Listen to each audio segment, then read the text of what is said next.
ఇర్మీయా గ్రంథం 28వ అధ్యాయము 12 నుండి కొన్ని వచనాలు.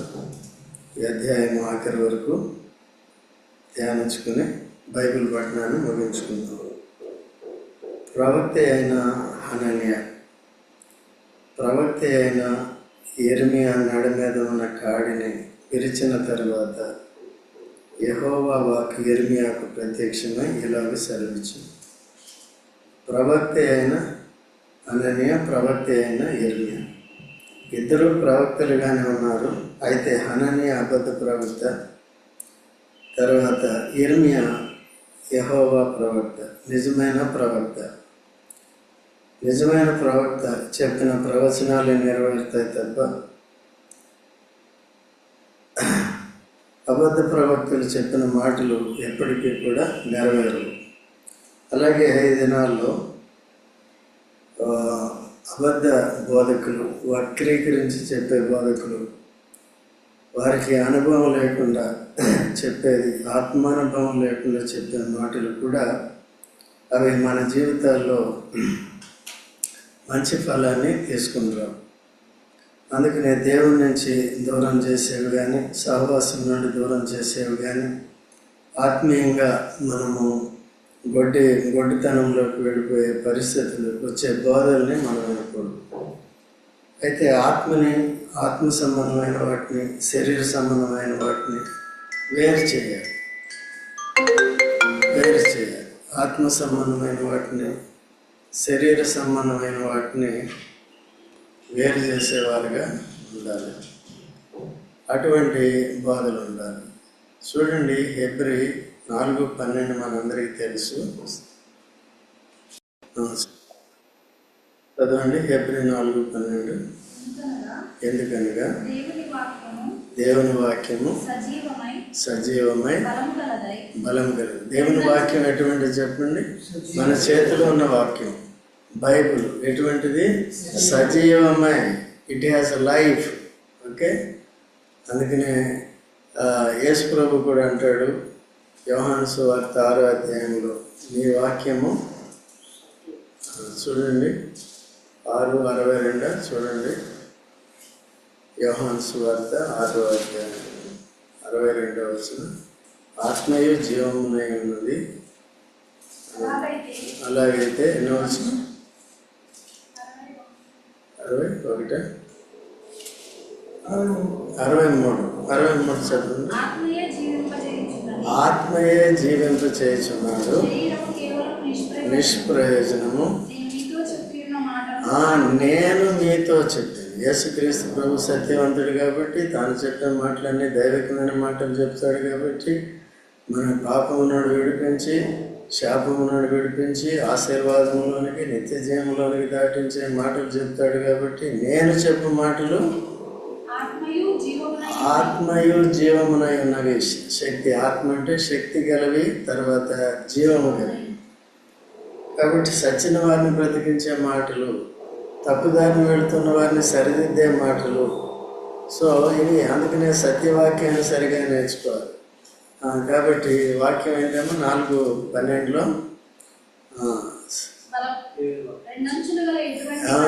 రెండంచులు గల ఎటువంటి ఖడ్గము కంటేను వాడి. రెండంచులు గల ఖడ్గము అంటే అర్థం ఏంటంటే శరీరాన్ని, ఆత్మ జీవితాన్ని వేరు చేసేది.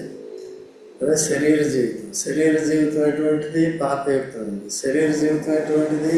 ఆత్మకు విరోధంగా పనిచేసేది. పౌలు చెప్తాడు కదా, గల్తీ 3:16లో చెప్తాడు కదా, 3:16 కాదు, 5:16. శరీరము ఆత్మకు, ఆత్మ శరీరమునకు విరోధంగా అపేక్షించుచున్నామంటాడు కదా, 3:13-16. చూడండి త్వరగా. 5:16 చదవమ్మా. 5:17 చదవమ్మా. శరీరం ఆత్మకును, ఆత్మ శరీరమునకును విరోధంగా ఉన్నాయి. రెండింటిని వేరు చేసి చెప్పాలి. పరిసంబంధమైన వాటిని, భూ సంబంధమైన వాటిని వేరు చేసి చెప్పాలి. దైవ సంబంధమైన విషయాలు, దయ్యం సాతాను సంబంధమైన విషయాల్ని వేరు చేసి చెప్పాలి. రెండంచుల గలకండి. శరీరాన్ని ఖండించాలి, ఆత్మని ఖండించాలి. ఏది కూడా తప్పు చేయకూడదు. అలాగా దేవుని వాక్యం రెండంచెల ఖడ్గం వలె ఆత్మ శరీరాన్ని, కీలుని, మూలుగుల్ని అన్నింటినీ కూడా వేరు చేసేది ఇది. కత్తి కొన్ని మాంసపు షాపుల్లో వాడుతూ ఉంటారు. వాళ్ళు ఏం చేస్తారంటే చర్మాన్ని వేరు చేస్తారు, మాంసాన్ని వేరు చేస్తారు, ఎముకల్ని వేరు చేస్తారు కదా. దేంతో? చాకుతోన కోసేయండి ఇప్పుడు చాకుతో వేరు చేస్తారు. కత్తి కావాలి దానికి. ఓకే, మనకు కూడా ఏమిచ్చాడండి? వాక్యం అనే ఆత్మ ఖడ్గాన్ని ఇచ్చాడు. ఎందుకు ఇచ్చాడు? దీంట్లో అన్ని విషయాలు ఉన్నాయి. దీన్ని సరిగా నేర్చుకోవాలి. చెప్పేవారు సరిగా చెప్పాలి, నేర్చుకునేవారు కూడా సరిగా నేర్చుకోవాలి. ఎడతెగకుండా దేవుని మందిరానికి వచ్చి వాక్యాన్ని విన్నప్పుడు, అప్పుడు తర్వాత మీరు చదువుకున్నప్పుడు అప్పుడు అర్థమవుతుంది సరిగా. ఇప్పుడు వినేదాన్ని గ్రహించి మనసులో పెట్టుకుని, అందుకనే మనం ఏం చేస్తామంటే తదుపరి ప్రార్థన చేసిన తర్వాత ఏం విన్నామనేది ఆ ప్రార్థనలో మనం చెప్పినప్పుడు మనకి అర్థమైందా లేదా అనేది అర్థం. మీరు వచ్చి దాని గురించి చెప్పినప్పుడు నేను కూడా అబ్జర్వ్ చేస్తూ ఉంటాను. I don't sit idol.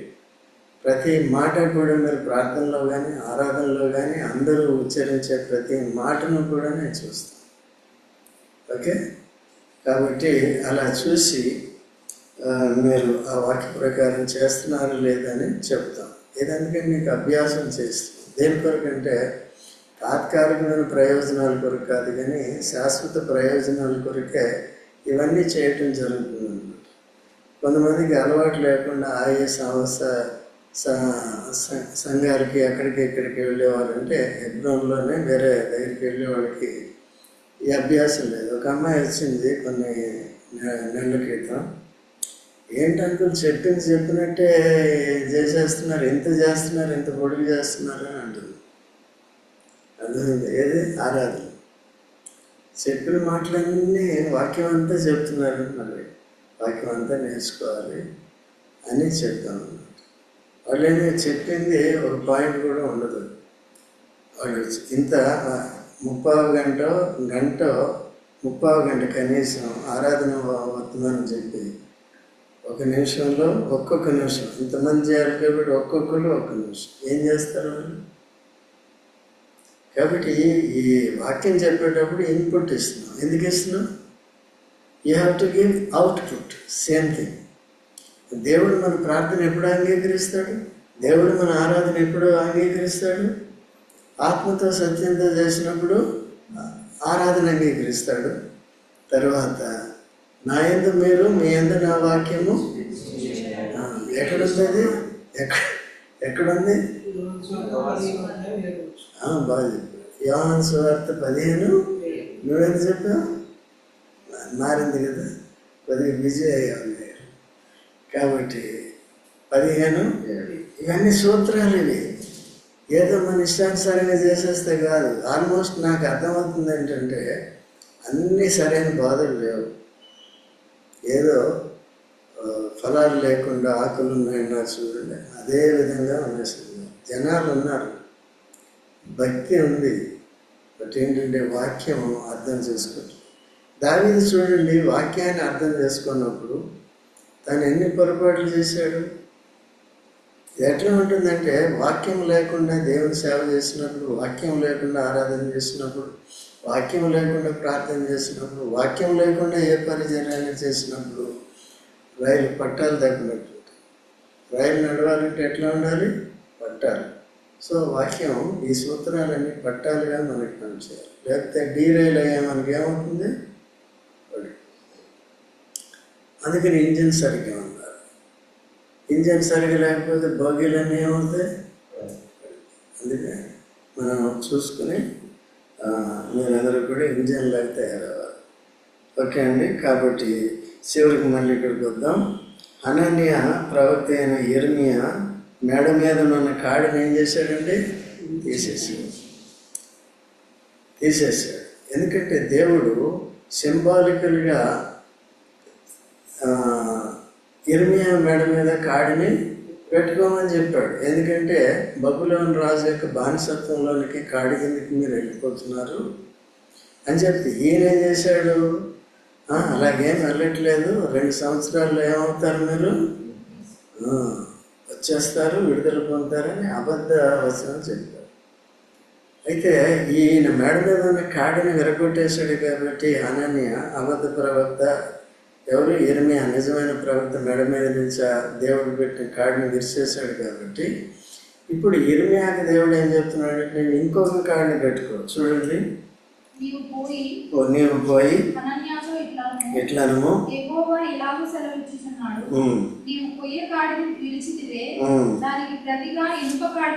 చూసారండి ఏం విషయాలు. మనుషుల యొక్క గర్వము, మనుషుల యొక్క అహంకారము దేవుడు చెప్పినప్పటికీ, దేవుడు నియమించిన సేవకుల్ని ఎదిరించినప్పటికీ, వారి మాటలను ఎదిరించినప్పటికీ, దేవుడు వారి ద్వారా మాట్లాడుతున్నాడు అన్నప్పుడు విననప్పుడు ఏమవుతుంది, ఇప్పుడు అంతకుముందు ఏం కాడు ఉండేది, కొయ్య కాడు. ఇప్పుడు ఏ కాడు వస్తుంది, ఏది బరువు కాడి కిందకి వస్తుంది. అర్థమవుతుందండి.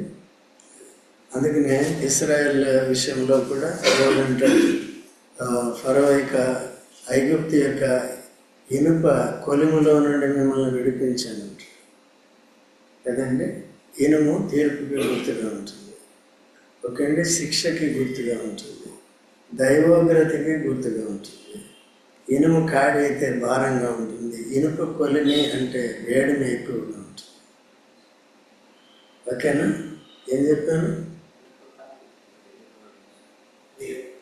వెయిట్ ఎక్కువ ఉంటుంది. ఓకే, అది సాతాను కాడే, సాతాను పెట్టే కాడే. ఓకే, దేవుడు పెట్టే కాడే ఎటువంటిది. అందుకనే యేసు ప్రభువు ఏం చెప్పాడు మనకి, నేను సాత్వికుడును దీన మనసు గలవాడిని కనుక నా కాడి ఎత్తుకుని నా యొద్ద నేర్చుకున్నాడు. ఏమి నేర్చుకోవాలి, సాత్వికం దీనత్వం నేర్చుకోవాలి, నన్ను వెంబడించేది నేర్చుకోవాలి. నేను కలిగిన మనసు మీరు కూడా కలిగి ఉండాలి. నేను ప్రభువునయండి, బోధకుడినయండి, ఈ కార్యం చేశాను కాబట్టి మీరును ఏం చేయాలి, నేను శిష్యుల పాదాలను కడిగాను కాబట్టి మీరు కూడా ఏం చేయాలి, అందుకని మాదిరిని చూపించాలి. యేసుక్రీస్తు ప్రభు అన్నీ నిజంగా భరించి మన కొరకు మనకి తేలిక కాడినిచ్చాడు. అంటే కాడంటే ఆజ్ఞలు, దేవుని యొక్క ఆజ్ఞలు మనకిచ్చినవి కొత్త నిబంధనలో భారమైనవి. ఈవెన్ పాత నిబంధనలో కూడా భారమైనవి కావు. వేరే విగ్రహాన్ని చేసుకోవద్దు అన్నాడు, భారం అది చేసుకోకుండా యెహోవాని కదా ఆత్మదేవుని ఏం చేయాలి, ప్రార్థిస్తే దేవుడు చెప్పినట్టుగా దినాల్లో బళ్ళు ఉండి అవి చేసుకుంటే సరిపోతుంది. ఓకేనా. సో ఆ విధంగా మనిషి ఏం చేస్తున్నాడో తప్పిపోతున్నాడు.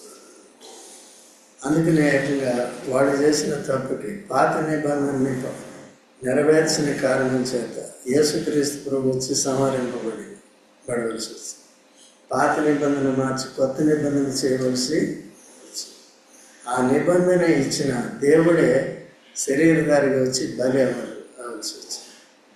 బలి అయిన యేసుక్రీస్తు ప్రభువుని మనం దుఃఖపెట్టకుండా ఆయన కాడి కింద ఉండి, ఆయన అధికారం కింద ఉండి, ఆయన ఆజ్ఞల్ని మనం నేర్చుకుని, ఆయన మాటల్ని మనం నేర్చుకుని వాటి ప్రకారం మనం జీవించాలి, దేవుని సేవించాలి. ఓకే, ఇక్కడ ఏం చేస్తున్నప్పుడు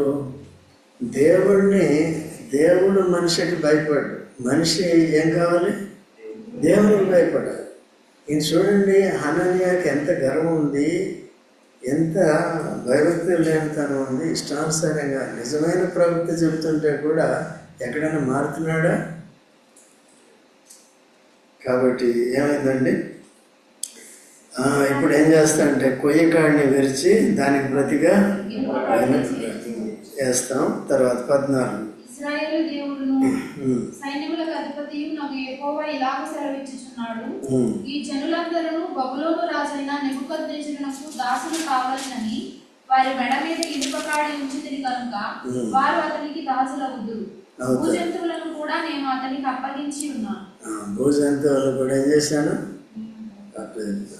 సో ఇనుప కాడి మీ మీద ఉంచబడుతుందంటే దాని అర్థం ఏంటి, తిరిగి ఎక్కడ పంపిస్తాను, బబులోను రాజు. బబులోను రాజు ఏం చేస్తాడు? దేవుడు రాజుగా ఉంటే మంచిదా, లేకపోతే క్రూరమైన మనిషి రాజుగా ఉంటే మంచిదా కదండి?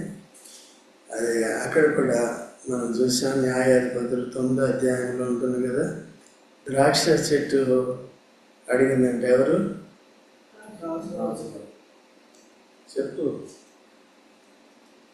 చెప్పాయా? ఏం చెప్పు? నాకు వినపడలేదు. రాజుగా భయపడుతుంది, నాకు వినపడలేదు అనుకున్నాడు. రాజుగా ఉండమని ఎవరిని అడిగారు? ద్రాక్ష అడిగారు. ద్రాక్ష చెట్టు ఏముంది? నా పని అది. ఆ పని వదిలేసి నేను ఇక్కడక్కడ ఊరితో కూర్చుంటాను కదా. మన పని ఏంటి? దేవుడు చెప్పి వినాలి, చెయ్యాలి. వేరే మాట వినకూడదు. తర్వాత ఓలేవ చెట్టు కూడా అంతే అలాగే చెప్పింది. నేను అందరికీ నూనెని ఇస్తాను అని చెప్పింది కదా. ఇంకోటి అంజూరపు చెట్టు. అంజూరపు చెట్టు ఏం చేసింది? నేను కూడా అంది. ఇంకోటి ఏమొచ్చింది? మొండ చెట్టు వచ్చింది. మొండ చెట్టు అంటే ఇది క్రూరమైన రాజు, లేకపోతే సాతాను. వాడు అందరికీ రాజుగా ఉండాలని చూస్తాడు, కానీ ఏం లాభం? అందరినీ ఏం చేస్తాడండి? ఆదాము అవ్వలను కూడా వాడి మాట అంటే పాపం చేయించి వాళ్ళకి శ్రమను, కష్టాన్ని, నాశనాన్ని తీసుకుని వచ్చాడు.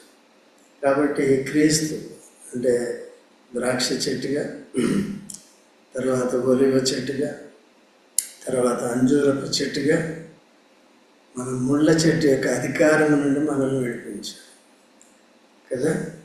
అంజూరపు చెట్టుగా అంటే యేసు రక్తానికి గుర్తుగా ఉంది. యేసు రక్తం ద్వారా దేవునితో మనం సమాధాన పడ్డాం. యేసు ప్రభు రక్తం ద్వారా రక్షణ వచ్చింది. రక్షణ ద్వారా రక్షణ ఆనందం వచ్చింది కదా. ఏమిస్తుంది? ద్రాక్ష రసం ఏమిస్తుంది? సంతోషాన్ని ఇస్తుంది. కీర్తన 104:15లో ఉంటుంది, తర్వాత చూసుకోండి అవసరమైతే. అదే కాబట్టి రెండోది ఏంటి? ఒలీవ చెట్టు ఏమిస్తుందండి? నూనె కూడా ప్రతి మనిషికి ఇప్పుడు అప్పుడు ఎప్పుడు కూడా చాలా ఉపయోగం. భౌతికంగా చూసినట్లయితే తలకు రాసుకుంటారు. భౌతికంగా చూసినట్లయితే వంటల్లో నూనె లేకపోతే చికెన్ బిర్యానీ తయారవుతుందా, మటన్ ఫ్రై తయారవుతుందా? అది భౌతికంగా. ఆత్మీయంగా చూసినట్లయితే పరిశుద్ధ ఆత్మ, పతనమైన మనము ఈ దేహాన్ని యేసు రక్తం చేత పవిత్రపరిచి పరిశుద్ధాత్మకు దేహాన్ని ఆలయంగా చేశాడు. అపవిత్రమైన క్రియలు కాకుండా పవిత్రమైన క్రియలు చేయటానికి పరిశుద్ధాత్మ అభిషేకాన్ని ఇచ్చాడు. పరిశుద్ధాత్మ ద్వారా జ్ఞానం వస్తుంది, పరిశుద్ధాత్మ ద్వారా శక్తి వస్తుంది, పరిశుద్ధాత్మ ద్వారా వాక్శక్తి వస్తుంది. ఇన్ని రకాలుగా పరిశుద్ధాత్మ మనలో పనిచేస్తూ ఉంటాడు. కొన్నిసార్లు మనం మర్చిపోతూ ఉంటాం కదా. దేవుని వాక్యం వింటాం, గుర్తున్నట్టే ఉంటుంది, మర్చిపోతాం. అవి కూడా మనకేం చేస్తాడు? గుర్తు చేస్తాడు. కరెక్టే కదా. అందుకని పరిశుద్ధాత్మను పోయి నువ్వు అక్కడ పోయి ఇక్కడ పోయి పోతాడా? యేసు ప్రభును అది చేస్తాడు. ఏం చేస్తారు? వాళ్ళ పనులు వాళ్ళు చేసుకొచ్చారు కాబట్టి మనం రక్షణ పొందాం. ఇటు అటు సాతాను మభ్యపెట్టాడు యేసు ప్రభుని, ఇటు అటు ఊగాడా? సాతానే యేసు ప్రభు దగ్గర శోధించటం వదిలేసి వెళ్ళిపోయాడు, కానీ యేసు ప్రభు ఎక్కడెక్కడ తొలగలేదు. తన ఏర్పాటు, తన పిలుపు, తను చేయవలసిన పని, ఆ మిషన్లో, ఆ కర్తవ్యంలో అలాగే నిలబడ్డాడు. రక్షణ పొందిన మనం కూడా అనేకసార్లు ఊగిపోతుంటాం. ఊగిపోయి ఇటు అటు తొలగిపోతే ఏమవుతామండి? మనకు రాజు ఎవరవుతాడు? ముళ్ళ చెట్టు అవుతాడు, సాతాను అవుతాడు, క్రూరమైన మనుషులు అవుతారు. అలా లేకుండా జాగ్రత్త చేస్తారు. తర్వాత ఇంకోటి ఏంటి? అంజూరపు చెట్టు కదా. అంజూరపు చెట్టు ఫలించాలి, కానీ ఏం లేదు దాంట్లో. ఇప్పుడు మన దగ్గర కూడా గేటు దగ్గర అంజూరపు మొక్కను చూసారు?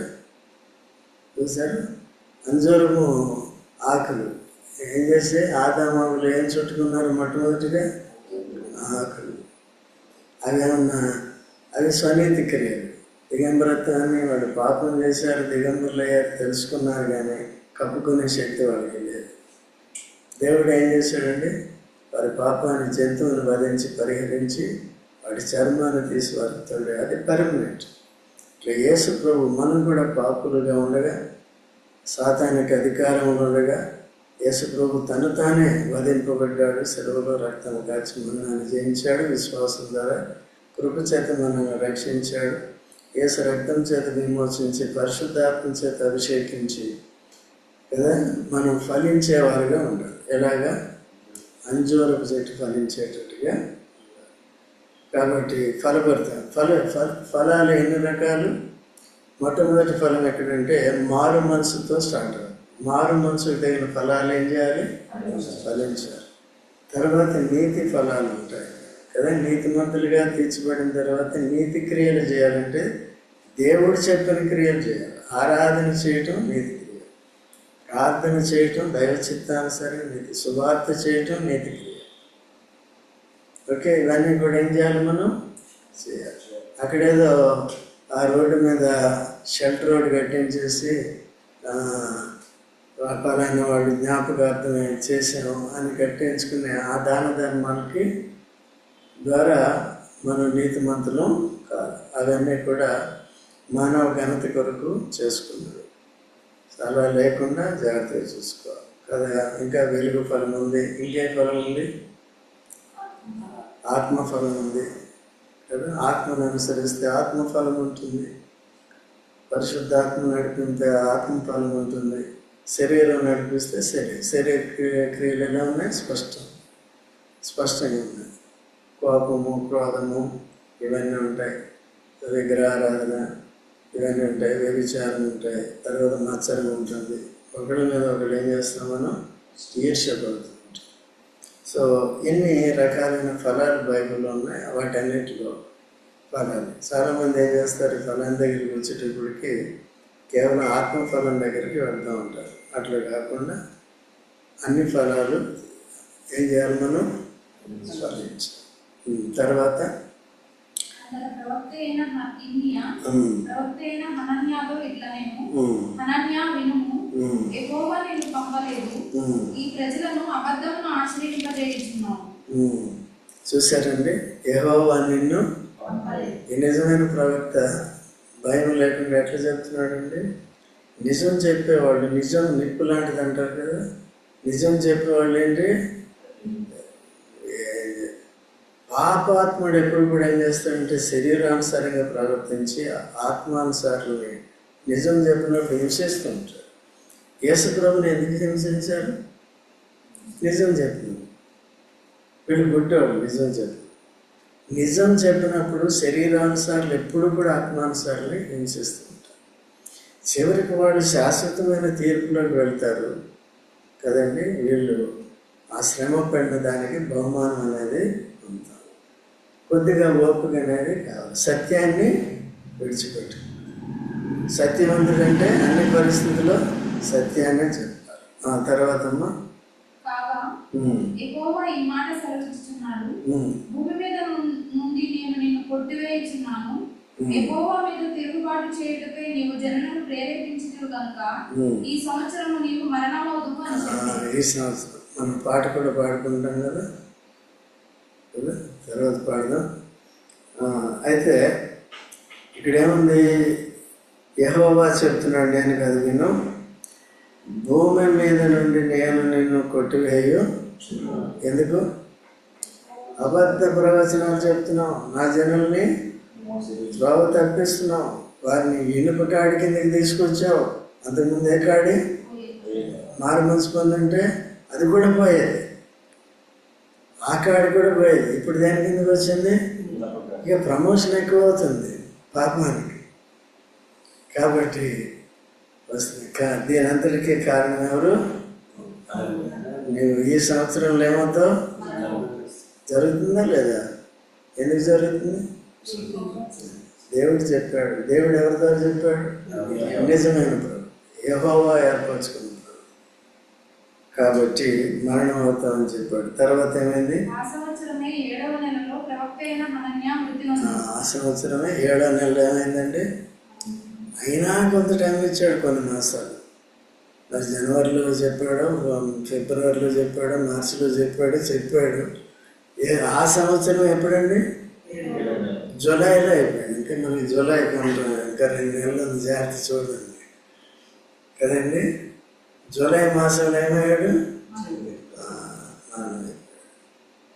కాబట్టి అందుకనే మనం ఎప్పుడు కూడా సత్యవంతుడైన యేసు ప్రభువుని నమ్ముకున్నాం. సత్యవాక్యాన్ని సరిగా నేర్చుకుని సరే మూలుగును కీళ్లను వేరు చేసుకోవాలి. శరీర జీవితాన్ని, ఆత్మ జీవితాన్ని వేరు చేసుకోవాలి. ఏ విషయంలో చెప్పబడిందో అర్థం చేసుకోవాలి. కొత్త నిబంధనలో మొట్టమొదటిగా ఆత్మ సంబంధమైన అర్థం తీసుకోవాలి. రెండవది భౌతిక విషయాలు చూసుకోవాలి. రెండవ విషయంలో ఏంటంటే, ఎప్పుడైతే మనం ఆత్మానుసారంగా నడుచుకుంటామో, లేక దేవుని రాజ్యాన్ని, నీతిని మొదట వెతుకుతామో, అప్పుడు ఇవన్నీ కూడా శరీర సంబంధమైనవి అన్నీ, అంటే అవసరాలన్నీ కూడా ఏం చేస్తాడు? తీరుస్తాడు. అది లేకుండా ఆత్మానుసారమైన జీవితాన్ని నిర్లక్ష్య పెట్టి అడిగితే, అందుకనే నేను ఊరికే ఆత్మీయ విషయాల్లో ఆసక్తి లేని వారి కొరకు ప్రార్థన చేయాలంటే కూడా నేను భయపడుతున్నాను.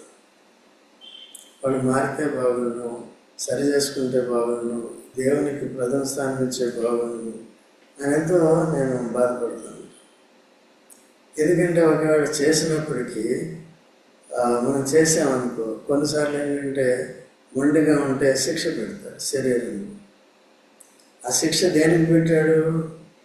లోబట్టడానికి పెట్టాడు, సరి చేసుకోవటానికి పెట్టాడు. ఆత్మీయ విషయాలకి వాడి మీద కాడెందుకు పెడుతున్నాడు? బబులోను దేశానికి ఎందుకు పంపిస్తున్నాడు? ఎందుకు తమ దేశాన్ని నుంచి తొలగిస్తున్నాడు? వాడి భక్తి జీవితాన్ని సరి చేసుకుంటాడు. అబద్ధ ప్రవక్తల మాటలు వినకుండా ఉండాలి. ఇన్ని ఉద్దేశాలు ఉంటే మనం వాక్యం చదవడం, ధ్యానించటం అంటే అంతే. దాంట్లోని మూలాలన్నీ మనం తెలుసుకుని అది మన జీవితంలో జాగ్రత్తగా ఉండేది నేర్చుకోవాలి. సరేనా? సో ప్రార్థన చేసుకుందాం. మనం ఎప్పుడు కూడా సత్యవాక్యాన్ని సరిగ్గా నేర్చుకుని శరీరాన్ని, ఆత్మని విభజించుకుని ఆత్మానుసారంగా మనం జీవిద్దాం. శరీర విషయాలు దేవుడు చూసుకుంటాడు. ప్రార్థన చేసుకుందాం.